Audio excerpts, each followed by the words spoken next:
யோவானுக்கு எழுதின புஸ்தகம் 3ஆம் அதிகாரம் 1-3 வரையிலும் நாம் வாசிக்க கேட்போம். யூதருக்குள்ளே அதிகாரியான நிக்கதேமு எனப்பட்ட பரிசேயன் ஒருவன் இருந்தான். அவன் ராக்காலத்தில் இயேசுவினிடத்தில் வந்து, ரபி, நீ தேவனிடத்திலிருந்து வந்த போதகர் என்று அறிந்திருக்கிறோம். ஏனெனில் ஒருவனும் தன்னுடனே தேவன் இராவிட்டால் நீர் செய்த இப்படிப்பட்ட அற்புதங்களை செய்ய மாட்டான் என்றான். இயேசு அவனுக்கு பிரதியுத்தரமாக, ஒருவன் மறுபடியும் பிறவாவிட்டால் தேவனுடைய ராஜ்யத்தை காண மாட்டான் என்று மெய்யாகவே மெய்யாகவே உனக்கு சொல்லுகிறேன். ஆமென்.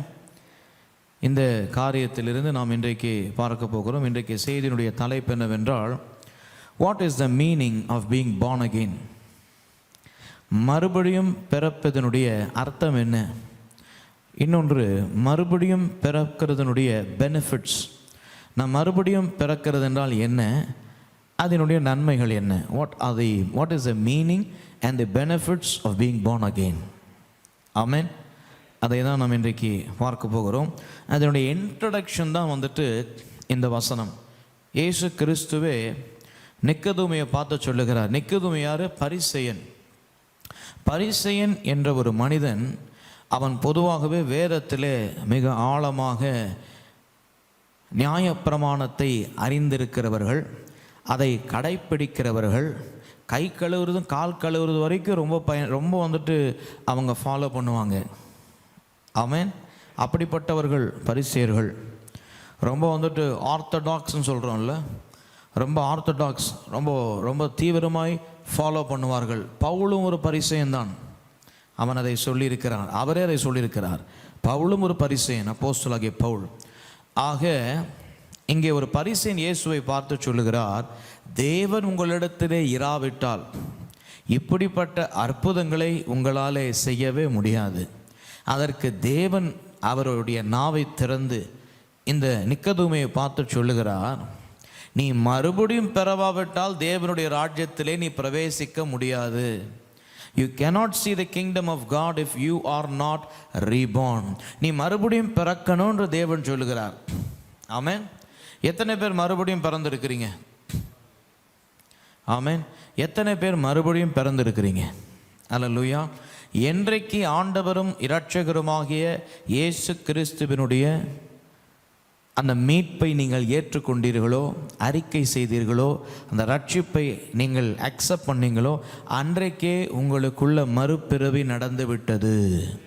அல்லேலூயா. ஸோ நீங்கள் மறுபடியும் பிறந்தது என்பது ஒரு சாதாரணமான விஷயம் அல்ல, அது ஒரு அசாதாரணமான விஷயம். இது உங்களாலே உண்டானதல்ல. You have not decided to be born again. God has done it for you. Amen. நீங்கள் உங்கள் தாயின் கருவிலிருந்து வெளியே வந்தீங்களா, இல்லை கர்த்தர் உங்களை கொண்டு வந்தாரா?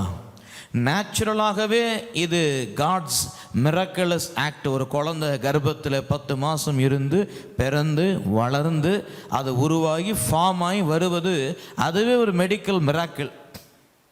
அதை பற்றி படிக்கிறாங்க டாக்டர்ஸு. ஆமென். அதை பற்றி படித்து அது ப்ராப்பராக சிகிச்சை செய்து குழந்தையை என்ன பண்ணுறாங்க, பத்திரமே அவர்கள் வெளியே கொண்டு வருகிறார்கள். அதற்கு அடுத்தது என்ன செய்யணுமோ செய்கிறார்கள். அதே போல் ஸ்பிரிச்சுவலாக நீங்கள் பிறக்கிறதும் ஒரு பயங்கரமான சூப்பர் நேச்சுரல் மிராக்கிள்.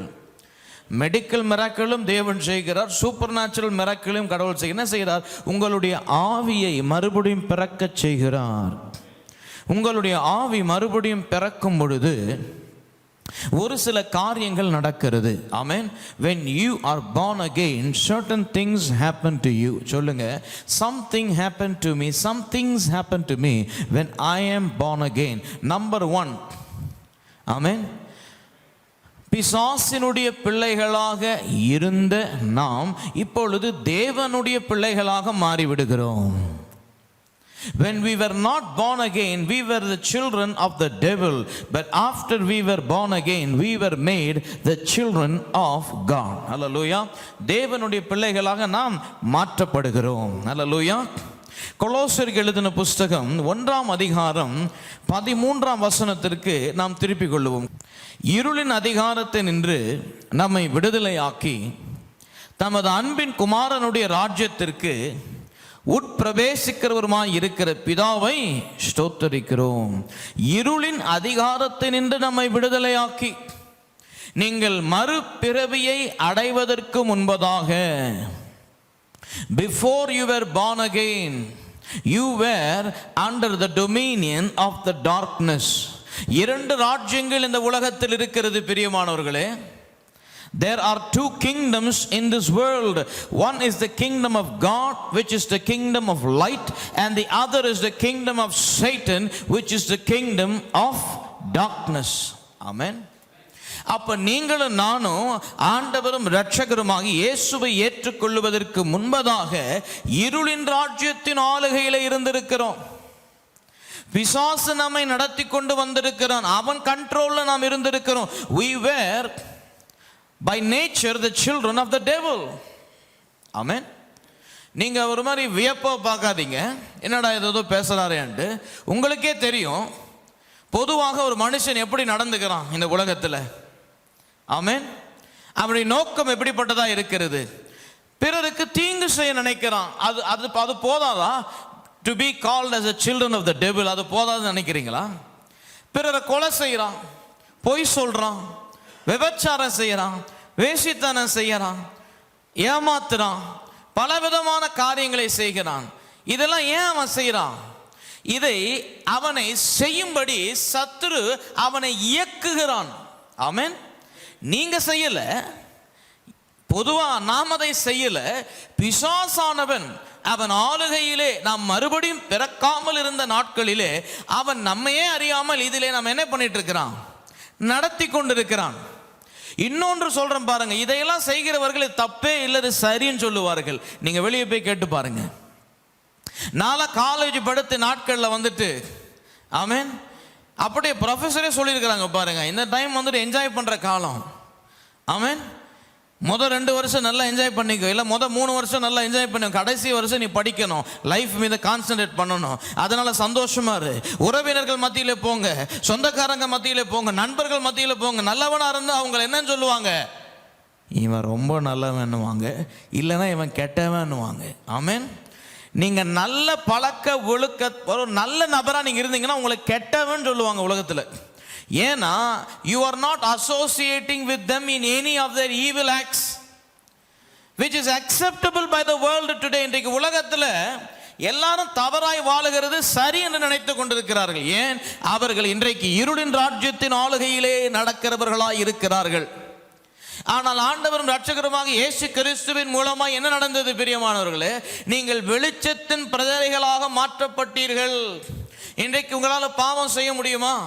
இன்றைக்கு உங்களால் பொய் பேச முடியுமா? இன்றைக்கு உங்களால் கொலை செய்ய முடியுமா? இன்றைக்கு உங்களால் வேசித்தன விபச்சாரம் செய்ய முடியுமா? செய்ய முடியாது. ஏனென்றால் உங்களை இன்றைக்கு தேவன் ஆளுகை செய்கிறார்.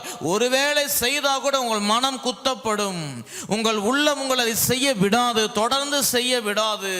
ஏன்னா கர்த்தர் இன்றைக்கு உங்களை ஆண்டு கொண்டு ஆளுகை செய்து கொண்டிருக்கிறார். You are transferred from the kingdom of darkness into the kingdom of light.